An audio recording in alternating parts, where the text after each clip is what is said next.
Hi everyone! Welcome to Artsonia's After School Art Club. Today we have a fun art project from Miss Tvedten, an art teacher from South Carolina. Hope you enjoy the video and don't forget to have your artwork uploaded to your Artsonia gallery. Hello Artsonia Art Club. Miss Tvedten here in South Carolina, and today I want to show you how to paint an easy but fun painting of a rainbow. For this project, all you will need, I painted mine on a blue paper. We call this a toned ground, and I like it because then that way you don't have to paint the sky. You could use white paper and then paint the sky a light blue, but skip a step and then just start with a blue paper. So I have my blue paper. Of course, you'll need paint. I'm using liquid tempera paint. You could use, I think that's also known as poster paint. You could use acrylic paint. I like tempera paint because it washes easily out of a brush. You will need a brush. I like to have a towel to dry my brush in between colors because this paint is liquid, so you don't need to add water to it. And that's all you need. I don't have a water cup here, but you would need a water cup as well. These are the things you need to create a fun and easy painting of a rainbow. So let's get into it. Alrighty, so here I am. I have my materials ready.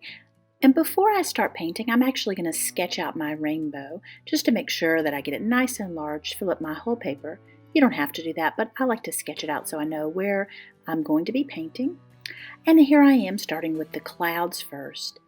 One of the great things about this tempera paint is that it's opaque, which means once you paint it on, you can't see through it. So it works well on a toned ground. I can paint in my white puffy clouds here on each end of my rainbow. I guess these would be cumulus clouds.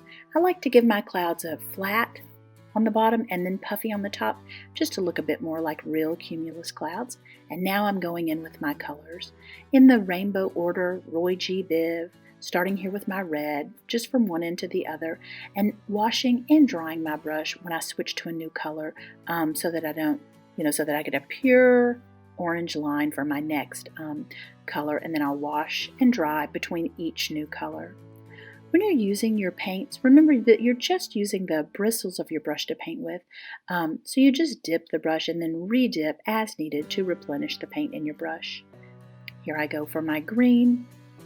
The great thing about painting a rainbow, aside from that you get to use every color, is that if they do mix together a little bit, that's fine because those are rainbow order is also the color wheel order, so those will blend together in a beautiful way. Here I am with my blue. I skip indigo in mine and just go to blue to purple.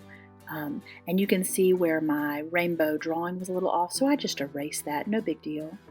Now, one thing you'll notice here at the end is that I go in to make my cloud overlap my rainbow, and it gets some of the paint blended into my cloud, and you can see that I have to figure out a way to make that work because I don't want to start my painting over. So what I do is I use the paint that blends in to add a shadow on my cloud, which I kind of liked.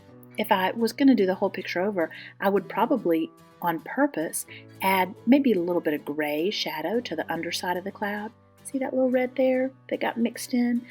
So I end up creating a pink shadow to blend that in. I just blend that pink in and it creates a pink shadow on my cloud. So no worries. If something happens, you just figure out a way to make it work. And sometimes you'll find those accidents make your picture even better.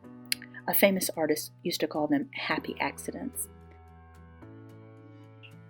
All right, I hope you had fun doing a painting of a rainbow on a toned ground, a blue paper. Don't forget, as a final step, after your picture is done, take a photo of it and upload it to your online Artsonia portfolio. Until next time.